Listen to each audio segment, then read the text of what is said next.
Hi everyone, welcome back to my channel RMB EduTech. আশা ৰাখিছো আপোনালোক সকলোৱে ভালে আছে আৰু আজিৰ এই ভিডিঅ'টোত আমি আলোচনা কৰিব লৈছো সিলেবাস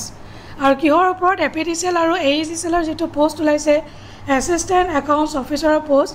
তাত কেনেকুৱা ধৰণৰ সিলেবাস তেওঁলোকে আগতে দিছিলে আৰু এতিয়া তেওঁলোকে এপিএসসি আন্ডাৰত লৈ আহিলে তো অকমান কিবা ডিফাৰেন্স হ'ব নেকি বা আগতে সিলেবাস কি আছিল আৰু এতিয়া কি হ'ব পাৰে তাৰ ওপৰত আমি ডিসকাস কৰিম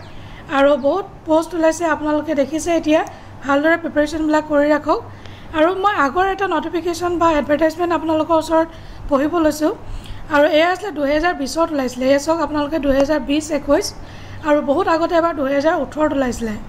আৰু 2018 ৰ যিখন কোৱেশ্চন পেপাৰ হেখন মই ডিসকাস কৰিম আপোনালোকৰ লগত কেনেকুৱা ধৰণৰ প্যাটাৰ্ন আহিছে কি আহিছে মই নেক্সট ভিডিঅ'টোত মই আপোনালোকৰ ওচৰত ডিসকাস কৰিম যাতে আপোনালোকে এটা ওভাৰভিউ পাইছে কেনেকুৱা ধৰণৰ কোৱেশ্চন তেওঁলোকে উদাৰ সম্ভাৱনা আছে নেক্সট এতিয়া আমি চাও আপোনালোকক মই দেখুৱাই দিছো এটো সক এডভাৰটাইজমেন্টত এসিস্ট্যান্ট একাউন্টস অফিচাৰ পোষ্ট ওলাইছিল সেম ক্ৰাইটেৰিয়া আছে পে স্কেলৰ সেম ক্ৰাইটেৰিয়া গুটেবিলাক একে আছিল তো এতিয়া আমি চাও যে তেওঁলোকে সিলেবাস কি দিছিলে প্ৰথমতে আমি চাম এয়া সক এসিস্ট্যান্ট একাউন্টস অফিচাৰ ইয়াতে general English quantitative aptitude reasoning general awareness computer knowledge Microsoft Excel and PowerPoint 50 marks আহিছিল যেটো কম্পিটিটিভ পোৰশন নেক্সট যেটো কোৰ সাবজেক্ট আছে তাতে ম্যাথমেটিক্স স্ট্যাটিস্টিক্স আৰু একাউন্টেন্সি যাৰ যেটো একাউন্ট বিকম বিএসসি বিএ গুটেবিলাক ক্যান্ডিডেট দিব পাৰে এই কাৰণে তেওঁলোকে তিনটা কোৰ সাবজেক্ট দিছিলে আৰু তাৰ আছিল 50 মাৰ্কস টোটাল মাৰ্কস আছিল 100 আৰু সময় আছিল 120 মিনিট আৰু মাল্টিপল চয়েস কোৱেশ্চন আছিল আৰু ইয়াতে আপোনালোকে চাব পাৰে সিলেবাসটো তেওঁলোকে দি দিছিলে কোড আছে available in the career option of APDCL website তো আশা ৰাখিছো এবাৰো তেওঁলোকে APDCL website syllabus to দি দিব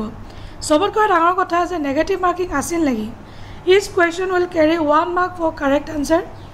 there will be negative marking of 0.25 মানে 1/4 marks for wrong answer against each question বহুত ইম্পৰ্টেন্ট বস্তু তাৰ মানে নেগেটিভ মাৰ্কিং থাকিব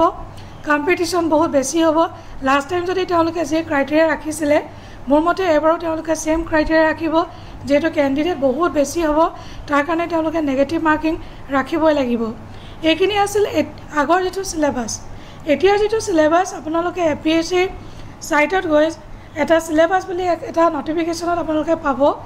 এসিস্ট্যান্ট ম্যানেজাৰ হওক বা বিভিন্ন ধৰণৰ এপিএসসি এক্সাম এপিএসসি কন্ডাক্ট কৰিছে সেই এক্সামৰ সিলেবাস বিলাক চালে আপোনালোকে গম পাব কেনেকুৱা ধৰণৰ আহে কোৱেশ্চন কি আহে Let's see এতিয়া তেওঁলোকে সিলেবাসটো দিব কিন্তু আপোনালোকৰ কাম হল প্ৰিপাৰেচন কৰা মোৰ নেক্সট ভিডিঅ'টোত মই আপোনালোকৰ সৈতে ডিসকাস কৰিম যে 2018 চনত কেনেকুৱা ধৰণৰ কোৱেশ্চন আহিছিল কি প্যাটাৰ্নৰ কোৱেশ্চন আহিছিল আৰু কেনেকুৱা ধৰণৰ জেনাৰেল নলেজ বা কাৰেন্ট এফেয়াৰ্ছৰ কোৱেশ্চন আৰু একাউন্টেন্সিত কেনেকুৱা ধৰণৰ পেপাৰ আহিছিল কাৰণ মই যেটো নিজে কমাৰ্চৰ এটো কাৰণে মই একাউন্টেন্সিটো ভালদৰে ক'ব পাৰিম ম্যাথমেটিক্স বা স্ট্যাটিস্টিক্সৰ কথা মই ইমান নাজানো একাৰণে একাউন্টেন্সি ভালকৈ মই আপোনালোকক গাইড কৰিব পাৰিম যদি Question paper kon lage আপোনালোকে মোক কমেন্ট কৰি জনাব মই লিংকটো দি দিম তাৰ পৰা আপোনালোকে ডাউনলোড কৰিব পাৰিব আৰু এইখিনি আছিল মই এটা নেক্সট আপোনালোকক দেখুৱাব বিচাৰিছো এপিএসসি সাইটত গৈ আপোনালোকে সিলেবাস বিলাক কেনেকৈ চাব পাৰিব এতিয়া নেক্সট ভিডিঅ'টোত আমি এটো চাম আহক আপোনালোকে এপিএসসি সাইটটোত যাব তাৰ পাছত ইয়াতে আপোনালোকে দেখা পাব এটা সিলেবাস বুলি এটা ইয়াৰ অপচন আছে এই সিলেবাসত গৈ আপোনালোকে ক্লিক কৰিব পাৰে তাৰ পাছত যিমান এক্সাম হৈ গল গুটে এক্সামৰ সিলেবাস বিলাক আছে তাত আপোনালোকে এবাৰ গো থ্ৰু কৰি লব পাৰে আৰু প্ৰিভিয়াস যিবিলাক কোৱেশ্চন পেপাৰ আছে এই এক্সাম বিলাকৰ আপোনালোকে ইউটিউব চেনেলত পাই যাব পাৰে বা বহুত ৱেবছাইটত পাব পাৰে তাত আপোনালোকে গৈ চাব যে কেনেকুৱা ধৰণৰ তেওঁলোকে জিকে হওক কাৰেন্ট এফেয়াৰ্ছ হওক ম্যাথমেটিক্স কোৱান্টছ ৰিজনিং হদিছে আপোনালোকে এবাৰ চাব পাৰে কাৰণ তেনেকুৱা ধৰণৰ যেতি পাতিব লাগে কাৰণ এপিএসসি যেহেতু কন্ডাক্ট কৰিব তো প্যাটাৰ্নটো মোৰ মতে তেওঁলোকে অলমোস্ট তেনেকুৱা ৰাখিব পাৰে সাপোজ এতিয়া আমি এটুকে চাওচোন বাৰু syllabus for recruitment to the post of junior manager ইয়াতে আপোনালোকৰ অকমান হাই লেভেলৰ হ'ব কাৰণ জুনিয়ৰ মেনেজাৰ লেভেলৰ পোষ্ট হয় আৰু আপোনালোকৰ এসিস্ট্যান্ট একাউন্টস অফিচাৰ পোষ্ট হয় তো এটো কাৰণে এটো অকমান হাই লেভেলৰ হ'ব আৰু ইয়াতে আপোনালোকে সক জেনাৰেল ইংলিশত কি দিছে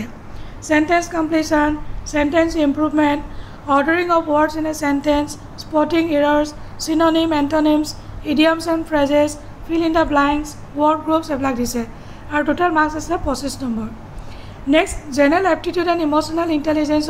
তেওঁলোকৰ কাৰণে অকমান বেলেগ থাকিব যেহেতু তেওঁলোক ইঞ্জিনিয়াৰিং ব্যাকগ্ৰাউণ্ডৰ হয় আৰু নৰমালি যিবিলাক এক্সাম আছে এবিলাকত ক্লাছ 10লৈকে দিয়ে ইমান চিন্তা কৰিব নালাগে জেনেৰেল নলেজৰ কাৰণে আমি এতিয়া চাওঁ current affairs national and international who sports books and authors awards and honors science inventions and discoveries abbreviations important days আৰু গোটেইকেইটা ছেকশ্যনত এইটোত আছে 25 নম্বৰ দেখিছে নেক্সট ইয়াতো আছে 25 নম্বৰ আৰু জেনেৰেল এপ্টিটিউড আৰু ৰিজনিং এই দুটা মিলাই 50 মাৰ্কছ আছে তো এনেকুৱা ধৰণৰ চিলেবাছ হ'ব লাগে লাষ্ট ইয়াৰ নিচিনা চিলেবাছ একে নহ'ব পাৰে আৰু যেটো কোৰ সাবজেক্ট থাকিব যেনেকৈ একাউন্টেন্সি তাৰ কাৰণে তেওঁলোকে বেলেগকৈ চিলেবাছ দিছে আৰু একাউন্টেন্সিৰ কাৰণে আপোনালোকে 11 12 আৰু এটলিষ্ট গ্ৰেজুৱেশ্যনৰ যিখন বুক হিমান পঢ়িলে হ'ব তাতকৈ বেছি পঢ়িব নালাগে আৰু আপোনালোকে এটা কথা মনত ৰাখিব অনলি বিকম কেণ্ডিডেটে ইয়াত এপ্লাই নকৰে যিসকলে প্ৰফেশ্যনেল কোৰ্ছ কৰি আছে CA বা CMA তেওঁলোকেও এপ্লাই কৰিব সেইকাৰণে কম্পিটিশ্যন টাফ হ'ব তো আপোনালোকে ভালদৰে প্ৰিপাৰেশ্যন কৰক in case of any kind of help যদি আপোনালোকক লাগে মই আপোনালোকক হেল্প কৰিবৰ কাৰণে ৰাজি আছোঁ বাট মোৰ ভিডিঅ'টো যদি চাই আপোনালোকে ভাল পায় এটা লাইক কৰি দিব শ্বেয়াৰ কৰিব নাপাহৰিব লগতে মোৰ চেনেলটো ছাবস্ক্ৰাইব কৰি দিব thank you so' much bye bye and take care